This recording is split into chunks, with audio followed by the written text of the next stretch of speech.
અરે જન્મનો ઉત્સવ ઉજવવો જોઈએ, એમાં ના નહીં, પણ અત્યારે વેસ્ટર્નિઝ કલ્ચરથી જે ઉજવે છે એમ નહીં.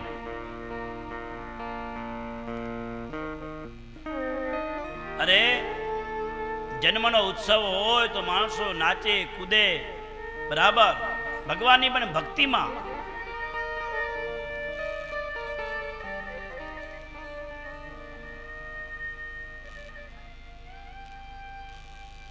અરે ભગવાનના નામનો જન્મ ઉત્સવ ઉજવવો જોઈએ.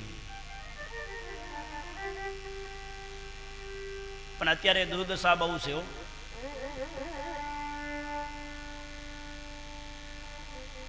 આપણે બધા જ પશ્ચિમી સંસ્કૃતિમાં એટલા બધા ગરી ગયા છીએ જેની કોઈ સીમા નહીં. પશ્ચિમી સંસ્કૃતિ એટલે વેસ્ટર્ન કલ્ચર, વિદેશની સંસ્કૃતિમાં એટલા બધા ગરી ગયા છે. અત્યારે જન્મદિવસ હોય એટલે શું કરે માણસો? કેક લઈ આવે, ઉપર મીણબત્તીઓ પ્રગટાવે અને પાછા એમાં ફૂંક મારીને ઓલવી નાખે. એ ના કરવું જોઈએ. એમ તો આપણી સંસ્કૃતિ નથી. અરે આપણે તો રામનો જન્મ થયો તો રામ આયા એટલે કેટલા બધા દીવા પ્રગટાયા, જન્મનો ઉત્સવ ઉજવ્યો. કૃષ્ણ આયા તો કેટલા બધા દીવા પ્રગટાયા. એને કીધું છે નંદ મહોત્સવે નંદ મહારાજે એ ઉત્સવ ઉજવ્યો છે એ કહે,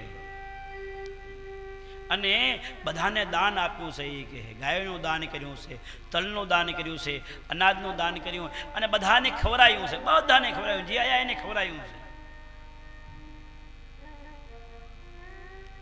અત્યારે ખવડાવે પણ કેક ખવડાવે. પેલા લાડવાની લાપસી ખવડાવતા. કેમ? તો કે લાડવાની લાપસીમાં તાકાત હતી, તાકાત. એમાં એવું પ્રોટીન મળતું હતું. ઘી હતું ગાયનું ઓરિજિનલ, ડબલાવાળું નહીં. અમૂલ દૂધ પીતા હે ઇન્ડિયા વો નહીં. હા, ક્યારેક મને વિચાર આવે કે આ દૂધ જાય છે 50,000 લીટર ઉદાહરણ તરીકે, અને પાછું આવે છે 500,000 લીટર. કેવી રીતે થતું હશે ડેરીઓમાં? કોઈ રિયલની વાત છે હો, કોઈનો બોલો નહીં. મારી ડીસામાં એક કથા હતી. ડીસામાં અને એક ભાઈ મને મળ્યા. સિંધી કોલોનીમાં કથા હતી, સિંધી કોલોનીમાં, અને પોતે ખત્રી. સ્વાભાવિક મેં પૂછ્યું કે શું તમારો ધંધો? તો કે ઘીનો છે બિઝનેસ, ઘી બનાવવું છે. વાહ, તો સરસ. કીધું ગાયો ભીઓ રાખતા હશો મહારાજ? કે બાંડી બકરી નથી. અરે તો એ કે મોટા મોટી એક કંપની છે, હું નામ નહીં દઉં, સોશિયલ મીડિયાનું માધ્યમ છે અત્યારે. દર અઠવાડિયે કે એક ટેન્કર મોકલું છું ઘી. આખી એને કહાની મને કીધી.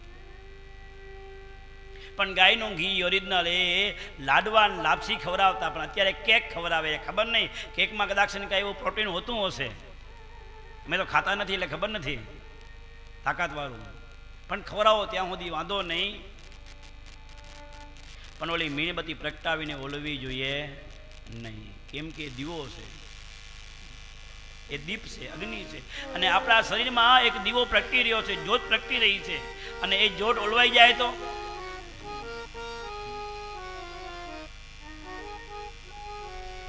અરે આપણે તો એમ કહીએ કે દીપ પ્રગટાવવા જોઈએ. દીપ ઓલવવાની આપણી સંસ્કૃતિ ક્યાંય કહેતી નથી.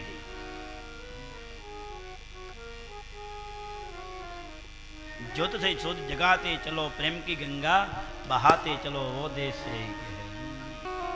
અરે ભૂલથી દીવો જો રામ થઈ જાય તો આપણે એમ કહીએ કે દીવો કેમ રામ થઈ ગયો, આપણે એવું વિચારીએ. પણ કદાચ પવન લાગે તો રામ થઈ જાય, એમાં પાછું અંધશ્રદ્ધામાં ના જવું. બીજી વાર પ્રગટાવી દેવો. હા, અરે એ તો સ્વભાવ છે. કદાચ બરાબર ઘી ના મળે, દિવેટ બહુ જાડી થઈ ગઈ હોય, એ ઘી ના ઉપાડી શકે તો રામ થઈ જાય.